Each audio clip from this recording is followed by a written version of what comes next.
আজকে দেখাতে চলেছি আপনি কিভাবে চাবি থেকে এক্সেল করবেন। আর চলেন সম্পূর্ণ ভিডিও দেখে আসি। তো আজকে আমি আমার সাইকেলের পিছনে যে সেটআপটি আমি রিসেন্টলি পরিবর্তন করেছিলাম, তো সেই পরিবর্তনে নতুন একটি হাফস লাগাইছিলাম। সেই হাফসটি ছিল চাবি সিস্টেমের। আপনারা সরাসরি জেনে থাকবেন এগুলো বেশিরভাগই চাবি সিস্টেমে থাকে। আর আমার পিছনের যে হাফসটি রয়েছে এটি হচ্ছে TH390। তো এই হাফসটি আমি যখন কিনেছিলাম তখন এটা ছিল চাবি সিস্টেমের। আর আমি রিসেন্টলি অনেক দিন যাবৎ ব্যবহার করতেছি এই যে চাবি সিস্টেম অবস্থায়। আর আমি যেহেতু স্ট্যান্ড করে থাকি, তো সেই জন্য আমার বেটার এবং ভালো পারফরমেন্স দিচ্ছিল না, কারণ একটু লাফালাফি করলেই চাকাটি ছুটে যায় এবং খুলে আসে, সাইড হয়ে যায়। তো এইসব সমস্যা থেকে বাঁচার জন্য আজকে আমি এক্সেল সিস্টেম করে ফেলবো। তো আপনারা যারা এক্সেল সিস্টেম করতে চাচ্ছেন, তো সম্পূর্ণ ভিডিও দেখতে থাকুন। তো বাসায় বসে কিন্তু এক্সেল সিস্টেম করে ফেলবেন। তো লেটস গো। প্রথমে আমি এই চাবিটি খুলে নেবেন। তো এটা বাদ, এটার দরকার নাই। তারপরে এই যে চাবিটি লাগানো যে ট্যাপারটি থাকে, এই ট্যাপারটি খুলে নেবেন। তো এই যে দেখতে পাচ্ছেন এখানে একটি হোল রয়েছে। তো এই হোলটিকে আমার বড় করতে হবে। তো এটা বড় করার পরেই আমি এখানে এক্সেল ব্যবহার করতে পারবো, সরাসরি নাট সিস্টেমের যে এক্সেলগুলো থাকে সেগুলো। তো এখন আমি এক্সেলটি দিয়ে আমার সাইকেলে এক্সেল আকারে ব্যবহার করব। তো এই যে দেখতে পাচ্ছেন এই এক্সেলটি কিন্তু যথেষ্ট ভালো রয়েছে, এটা কোথাও ত্রুটি নাই। যদিও এটা ব্যবহার করা হয়েছে কিন্তু এটা ভালো রয়েছে, যথেষ্ট ভালো রয়েছে। তো এটি আমি আজকে এইখানে ব্যবহার করব। তো এখন বরাবর যেটা দেখতে পাচ্ছেন আমি লাগাচ্ছি। তো এটা কিন্তু এখানে একটা ট্যাপার থাকবে। এই ট্যাপারটি বসানোর জন্য শুধু একটু সমস্যা, একটু কাজ করে নিতে হবে নিজের। তো এতটুকু হলো ভেজাল, এছাড়া আর কিছু না। প্রথমে আমরা এই ট্যাপারটির যে এই অংশ রয়েছে এই অংশটি মেশিন দিয়ে কেটে নেব।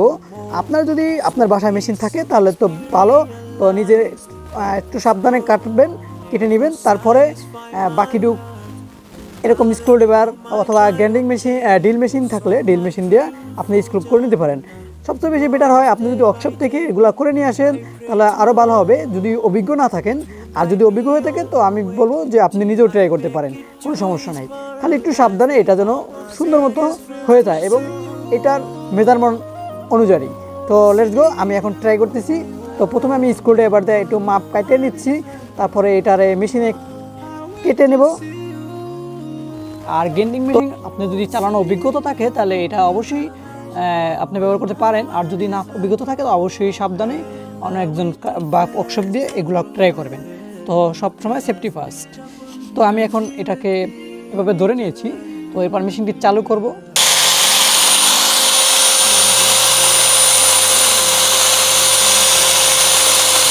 তো এই যে আমি এক্সেল সিস্টেম করে নিয়েছি লক থেকে।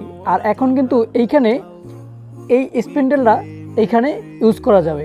তো এটা সুন্দর করে এই যে এখানে আমি কিন্তু মাপ মতো কেটে নিয়েছি, একদম পারফেক্ট মতো, কোনো একটুও কম বেশি এখানে কিন্তু গজে না। দেখেন একদম পারফেক্ট মতো হয়ে গেছে। এইভাবে আপনি নিজে নিজে চাইলে বাসায় বসে যে এইসব ইনস্টলমেন্ট এগুলো দ্বারা এগুলো যে এগুলোর দ্বারা আপনি কিন্তু এগুলা কেটে নিতে পারেন। এবার সিজার লাগবে, সিজার দিয়ে করলে তাড়াতাড়ি হয়, কিন্তু এগুলো দিয়ে করলে হবে না এমন না, এগুলো করলেও হবে। তারপরে একদম বড় করে ছিদ্র করার জন্য এই সিজারটি ব্যবহার করতে হবে। এরকম একটি সিজার আপনি এভাবে ব্যবহার করলে এটার কোনো সমস্যা হবে না, কারণ এটার যেই কার্যক্ষমতা এটা থাকে ভিতরে। তো এর জন্য এই সিজারের কোনো প্রবলেম নেই। তো আশা করছি আপনারা এই পর্যন্ত ভিডিওটি দেখছেন তারা বুঝতে পারছেন লক থেকে কীভাবে এক্সেলে কনভার্ট করবেন। চলেন এবার ফিটিং করতে যাই এগুলা। তো এই অ্যাডাপ্টারগুলো আপনি কোনটা কোন জায়গায় ওইটা অবশ্যই দেখে নেবেন। তো এই সাইডটা এইখানের অ্যাডাপ্টার হলো এইটা। তো আমি এইটা এখানে ইউজ করতেছি, এই যে হয়ে গেছে। এরপরে অপোজিট সাইডটা দিয়ে তারপরে এভাবে করবেন, তাহলে একদম পারফেক্ট মতো বসে যাবে। এই যে দেখতে পাচ্ছেন আমার এটা কিন্তু বসে গেছে। দেখতে পাচ্ছেন আমি কিন্তু এক্সেল লাগিয়ে নিয়েছি এবং পারফেক্টভাবে ফিটিং হয়ে গেছে। তো এখন আর আশা করি আমার সাইকেলের চাকা খুলে আসার যে ঝুঁকিপূর্ণটা এটা খুব কমে যাবে। খুলবে না এমন কোনো কথা না, যেহেতু আমার সাইকেলের এইখানে সিস্টেমটা এরকম আছে। তো এইটা খুলে যাওয়ার সম্ভাবনা থাকেই, তারপরে একটু কম খুলবে। এখন এই যেহেতু প্যাচ সিস্টেম ভালো মতন টাইট দিয়ে তারপর লাগাতে পারবো। কমপ্লিট হয়ে গেছে আর এখন কিন্তু একদম ফ্রি আছে। আর এখন মোটামুটি মজবুত হবে, এটা একটু টাইট দিয়ে নেব নাটটা, তাহলেই হবে। Satisfy my heart, no matter how much I obtain. So my dream for John.